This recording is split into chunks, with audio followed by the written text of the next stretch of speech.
Gonads में हमारे पास females के केस में आ जाती हैं ओवरीज और मेल्स के केस में आ जाती हैं टेस्टिस। और यही वो रिप्रोडक्टिव ऑर्गन्स और इनकी सिक्रीशंस है जो कि एक फीमेल की बॉडी से एक मेल की बॉडी से या फिर एक मेल की बॉडी को एक फीमेल की बॉडी से सेपरेट करती हैं। आज हम इन्हीं ओवरीज और टेस्टिस की सिक्रीशंस को या फिर हार्मोन्स को स्टडी करने जा रहे हैं। तो अस्सलाम वालेकुम students, welcome to zoology with Amna. तो चलिए आज की इस वीडियो को स्टार्ट करते हैं।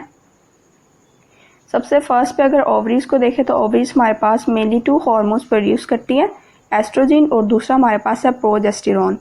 सबसे फर्स्ट पे अगर एस्ट्रोजन को स्टडी करें तो एस्ट्रोजन हमारे पास सीक्रेट होता है राइपनिंग फॉलिकल से। फॉलिकल हमारे पास इस तरह का स्ट्रक्चर होता है ओवरीज के अंदर जो कि जिसके अंदर इमेच्योर एग्स प्रेजेंट होते हैं। अब राइपनिंग फॉलिकल का मतलब कि उसके अंदर जो एग्स हैं वो भी मैच्योर हो रहे हैं। ठीक हो गया।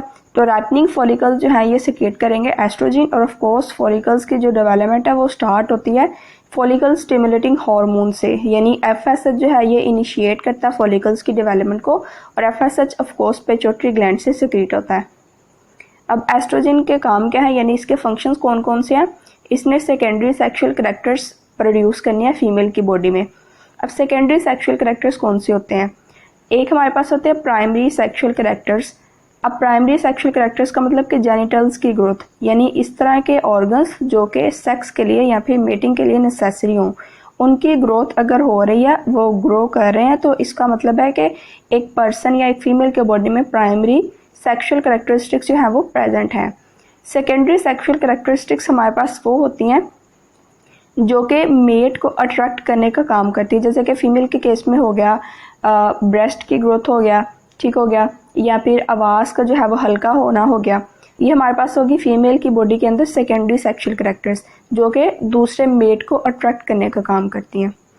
अब इसके अलावा एस्ट्रोजन का एक तो काम है सेकेंडरी सेक्सुअल कैरेक्टर्स को प्रोड्यूस करना और दूसरा का काम है यूट्राइन वाल को थिक करना, यानी यूट्राइन वाल की थिकनिंग जो है ये भी हमारे पास एस्ट्रोजन का ही काम है।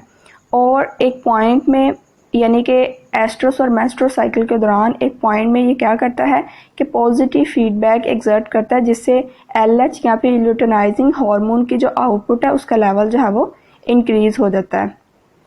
इसके अलावा जब मेंस्ट्रुएशन हो चुकी है तो मेंस्ट्रुएशन होने के बाद यूट्राइन वाल की हीलिंग के अंदर भी इसका जो है वो रोल है।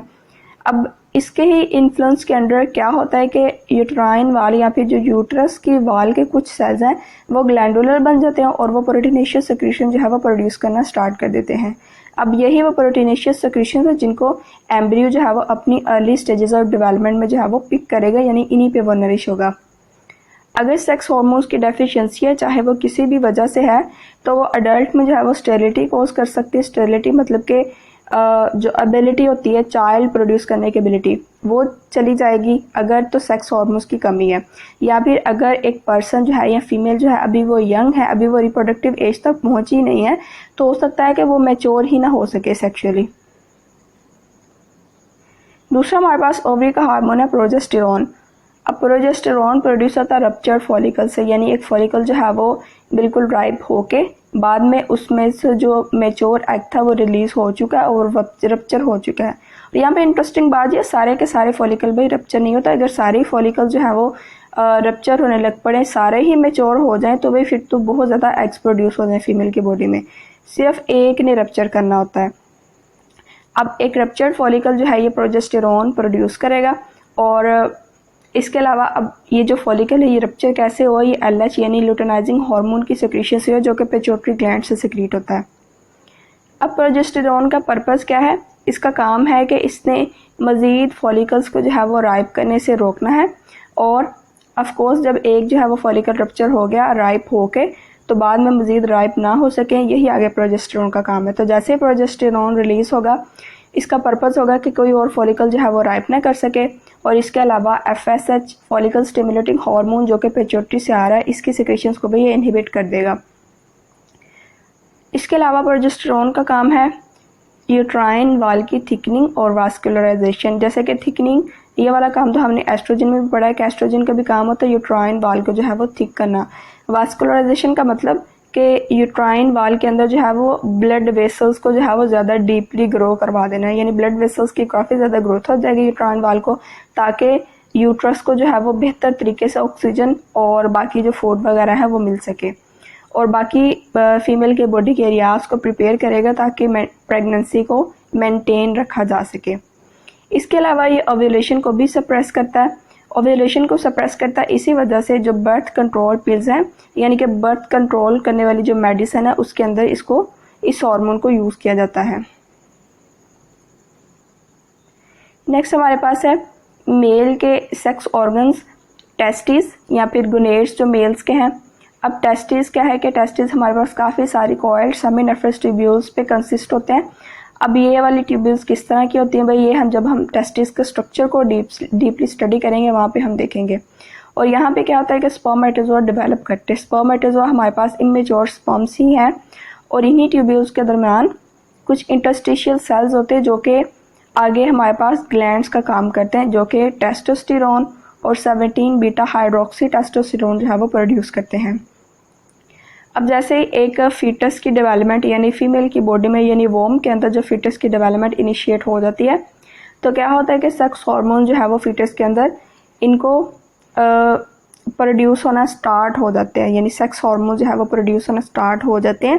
टेस्टिस इन हार्मोन्स को प्रोड्यूस करना स्टार्ट कर देता है, और इनका जो लेवल है वो प्यूबर्टी तक यानी जब तक बलूगत नहीं हो जाती, यानी 14 to 15 ईयर्स की जो एज है तब तक इनका लेवल जो है वो राइज होता रहता है, बढ़ता रहता है। जब प्यूबर्टी हो जाती है तो तब इनका लेवल जो है वो कांस्टेंट हो जाता है।